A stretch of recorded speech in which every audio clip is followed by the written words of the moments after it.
Ahoy hoy epic plasma gamers! Welcome to my devlog series on Little Shell's Adventure, a beach-themed adventure game about a turtle on a quest to commit stabby stab to dumb crab dudes. Because all my epic plasma gamers hate crab dudes. Plasma Studios LLC does not condone the hurting or abuse of any actual crab dudes. Please refrain from physically or emotionally damaging any crab dudes in the real world. Any violence towards crab dudes in Little Shell's Adventure is purely fictional in its purpose in the story. We understand that this game may arise frustration from the crab dude community, but it is not meant as an attack on any crab dudes. This has been a super fun-filled week for this game, and we've been hard at work on sword upgrades, randomly generating rogue mode, and building out the world more. Anyways, let's get right into the news. So the first thing I did this week was make sword options. The main sword, while many had complaints about range, was a great starter weapon.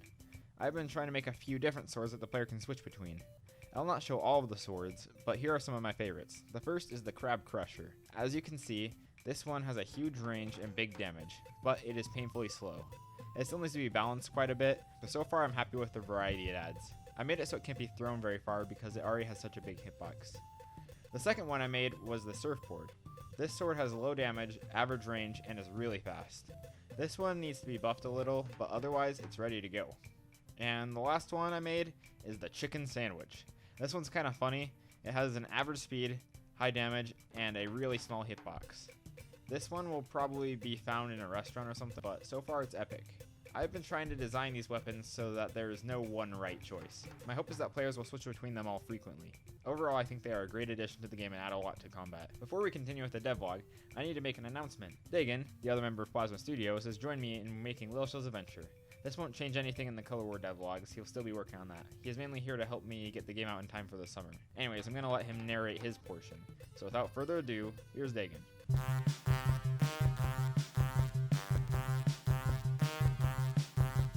What is up, Plasma Gamers? It's me, Color War Man. I'm actually really excited to be working on Little Shell's Adventure because we've been working to get us both on the project for a while now, so I'm not doing really any main game content other than one thing that might show up in another devlog. I'm mostly working on end game content. The first thing I'm doing is I'm putting together this arcade. Now, it's not final yet, so this could change, but throughout the game, you'll find these tokens that allow you to unlock the arcade machines. The arcade machines will just be little mini games that you can play for some extra end game content, except for this machine. Now, this machine is not allowed to be used by customers, but because you're the protagonist, you're allowed to use it. Now, when you use a token on this machine, it actually sucks you in and puts you into a randomly generated roguelike mode. So, in this, you will gamble tokens to increase the difficulty and loot output. But if you die in the dungeon, you will lose all of the tokens you earned and gambled. So it's a nice self-balancing system, and it adds a good amount of content. As you're thrown in, you get a random selection of swords and abilities, so it will really test the player's ability. You'll encounter all of the in-game enemies, as well as several bosses. It's not done yet, and you can only access it after beating the game, but I think it's awesome, and it adds a lot to the game. That's really all I did this week, so back over to Shellman. Dagan has done a great job working on the randomized mode. It will be super fun to play around with when it's done. In addition to new swords, I've been trying to finish up areas I've left in a very temporary state. Mainly, I've been working on the sewer dungeon, but I've changed up the layout a bit. At first, the lights were always off, but now I made it so that the downstairs has lights off and the upstairs has lights on. This has made some cool little puzzles where you can go downstairs and you go to the other side and you get the key, blah blah blah, so on and so forth, but it's been really fun to work on, and I'll show a lot more of this in the next devlog. Wait, do you guys smell that? It smells like Crab Dude. Gosh, I hate Crab Dude. Well, guess what?